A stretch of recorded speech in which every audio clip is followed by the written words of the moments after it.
안녕하세요. 핀테크 연구소입니다. 2026년 말레이시아 핀테크 생태계가 결정적 국면에 진입했다.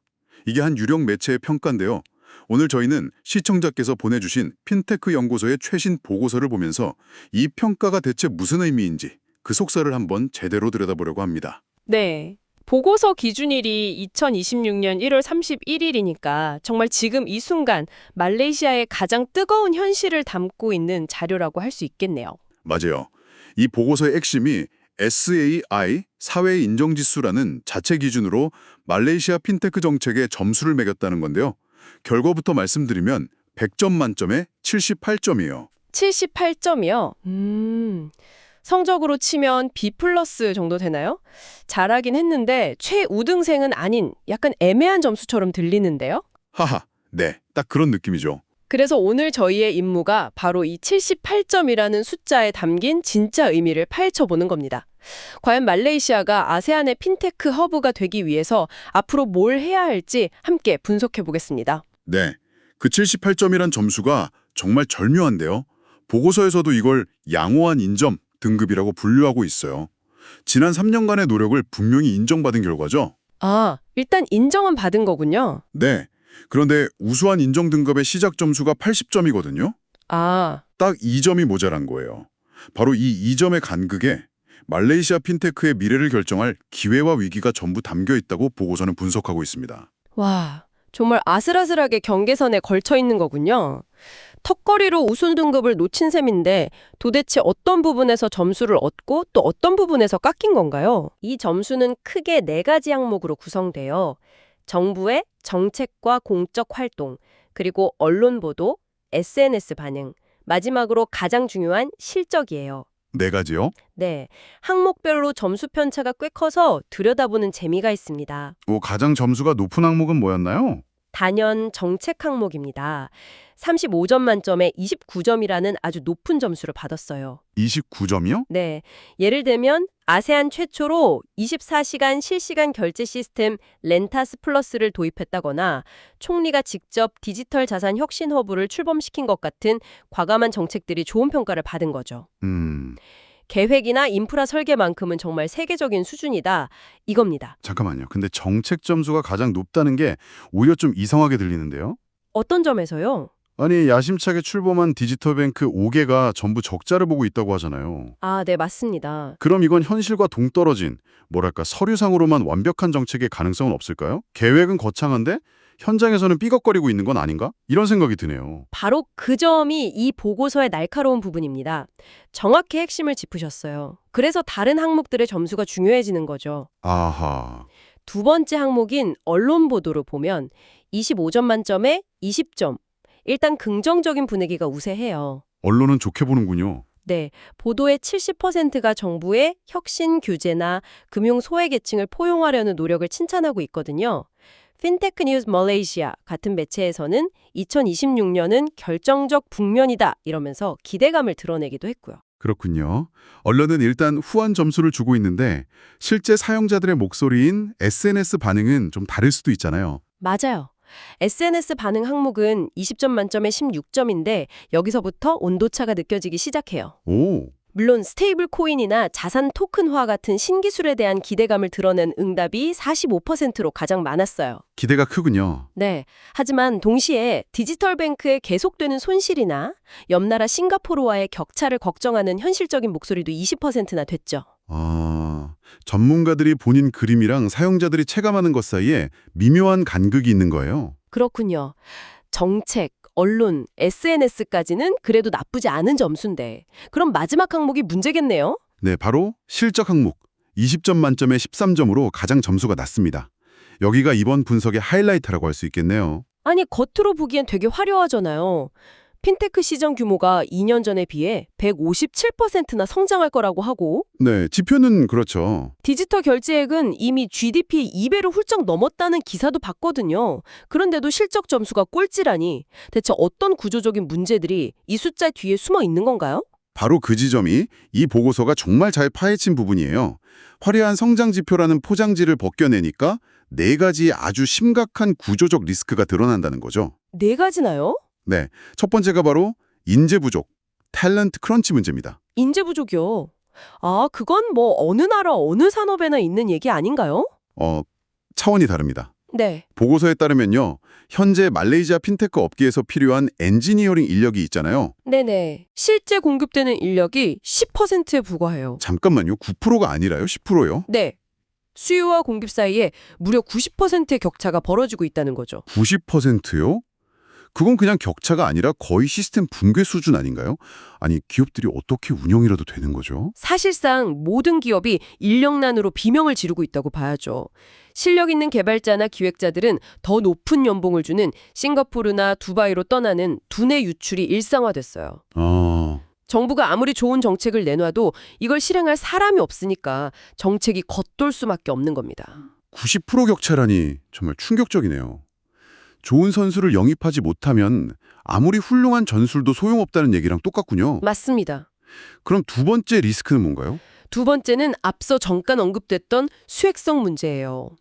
선두주자인 GX뱅크가 2억 링깃이 넘는 예금을 유치하는 등 고객을 모으는 데는 성공했어요. 네. 하지만 중요한 건 5개 디지털뱅크 모두가 여전히 막대한 초기 손실을 기록하고 있다는 점이죠. 스타트업이니까 초기 손실은 당연하다고 넘어갈 수도 있는 거 아닌가요? 보고서가 이걸 굳이 리스크로 지적한 특별한 이유가 있나요? 예상보다 상황이 더 심각하다는 신호일까요? 네, 그렇다고 봐야 합니다. 보고서는 2026년을 생존을 위한 비용 통제해라고까지 규정하고 있어요. 생존이요? 네, 이제는 고객 수를 늘리는 외형 성장을 넘어서 어떻게 돈을 벌 것인가에 대한 답을 내놓아야 할 때라는 강력한 경고죠. 만약 이들 중 한 곳이라도 심각한 경영 위기에 빠지면 디지털뱅크 전체에 대한 시장의 신뢰가 무너질 수 있거든요. 덩치만 키우다가는 다 같이 위험해질 수 있다는 경고군요. 알겠습니다. 세 번째 리스크는 가치 격차, valuation 갭이라고 되어 있네요. 이건 무슨 뜻이죠? 이건 정말 말레이시아의 뼈아픈 지점인데요.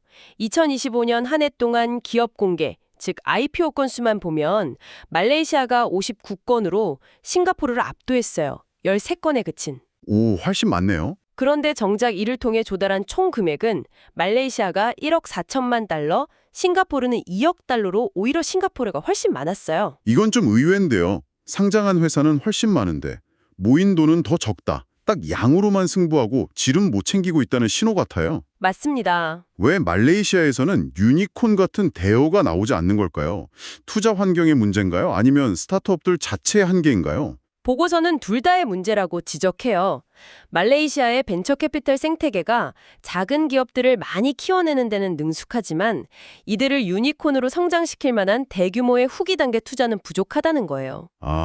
반면 싱가포르는 될성부른 소수의 자원을 집중해서 확실한 챔피언을 키워내는 전략을 쓰고 있고요. 그렇군요. 결국 고부가 가치 기업을 키워내는 능력에서 차이가 벌어지고 있다는 거죠. 마지막 네 번째 리스크는 규제의 회색지대네요. 아니, 정책 점수는 제일 높다면서요. 근데 규제에 문제가 있다는 건 좀 모순 아닌가요? 전체적인 정책 방향성은 훌륭하지만 가장 혁신적이고 파급력이 큰 특정 분야에서는 여전히 안개가 껴있다는 의미예요. 특정 분야요? 네, 대표적인 게 암호화폐와 스테이블코인 분야죠. 암호화폐는 여전히 법정 화폐로 인정되지 않고 있고 스테이블코인에 대한 명확한 가이드라인도 아직 나오지 않았어요. 결국 혁신의 가장 중요한 엔진이 될 수 있는 분야는 아직도 일단 지켜보겠다는 입장이군요. 너무 신중한 거 아닌가요?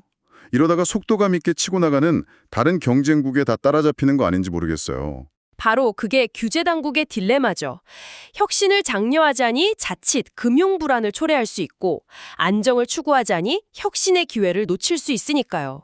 하긴. 하지만 보고서는 이 회색지대가 계속되면 결국 혁신적인 기업들이 규제가 명확한 다른 나라로 떠나게 만드는 요인이 될 수 있다고 경고하고 있습니다. 정리해보면 인재는 밖으로 빠져나가고 기업들은 돈을 못 벌고 큰 기업은 안 나오고 첨단 규제는 여전히 모호하고 와, 정말 아세안의 허브가 되기 위해 넘어야 할 산이 한두 개가 아니네요. 그렇죠. 자, 그럼 이 모든 강점과 약점을 종합해볼 때 말레이시아 핀테크의 미래는 어떤 모습일까요?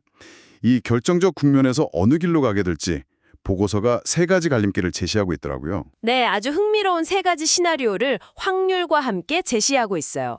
먼저 가장 가능성이 높다고 본 건 50% 확률의 현상 유지, 스테투스코어 시나리오예요. 현상 유지요. 네, SAG 지수가 지금과 비슷한 76점에서 80점 사이를 유지하는 건데요.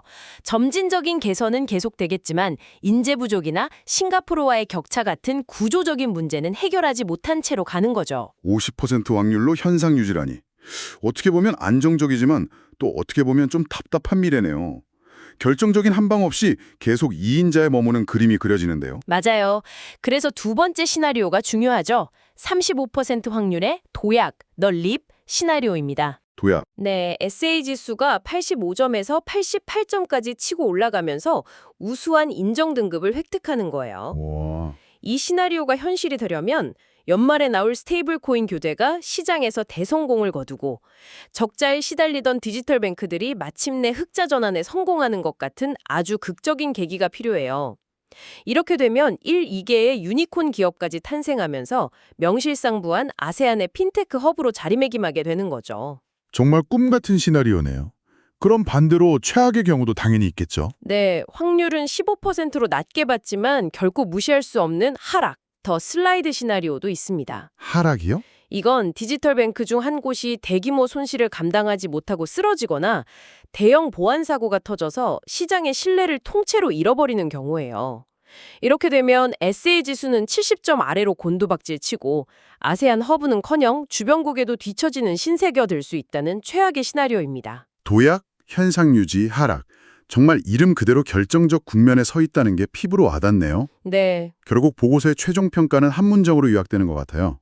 정책 설계는 탁월했으나 이제는 실행력을 증명해야 할 때다. 맞습니다. 현재 78점은 훌륭한 계획에 대한 보상이지만 80점을 넘어 우수 등급으로 가려면 이제 수익성과 제도 안착이라는 구체적인 성과물을 보여줘야 한다는 거군요. 정확합니다. 그래서 보고서는 2026년 한 해 동안 우리가 딱 두 가지를 주목해서 봐야 한다고 강조해요. 두 가지요? 첫 번째는 2분기부터 본격적으로 활동을 시작할 소비자 신용위원회 CCC가 얼마나 실질적인 성과를 내는지, 그리고 두 번째는 연말에 발표될 스테이블 코인 공식 가이드라인이 시장의 불확실성을 얼마나 명쾌하게 걷어내주는지, 이 두 가지가 앞으로의 방향을 결정할 가장 중요한 분기점이 될 겁니다. 오늘 분석을 통해 78점이라는 숫자 속에 담긴 말레이시아 핀테크의 희망과 과제를 정말 입체적으로 볼 수 있었네요. 네. 마지막으로 시청자분들께 흥미로운 질문을 하나 던지면서 마무리하고 싶어요. 보고서는 성공을 위해 규제, 레귤레이션, 비즈니스, 인재, 탤런트, 시장, 마켓 이 네 가지가 모두 중요하다고 했는데요. 네, 네 가지 모두 필수 조건이죠. 만약 시청자분께서 말레이시아 핀테크의 컨트롤 타워를 맡게 되셨다고 상상해보죠. 자원은 한정되어 있는데 이 네 가지 문제 중 딱 하나에만 올인해야 한다면 어디에 투자하시겠어요? 완벽한 규제라는 운동장을 먼저 닦아놓는 게 우선일까요? 아니면 규제가 좀 미비하더라도 최고의 인재라는 선수를 먼저 데려오는 게 우선일까요? 정답이 없는 문제라 더더욱 시청자 여러분의 생각이 궁금해지는 지점입니다.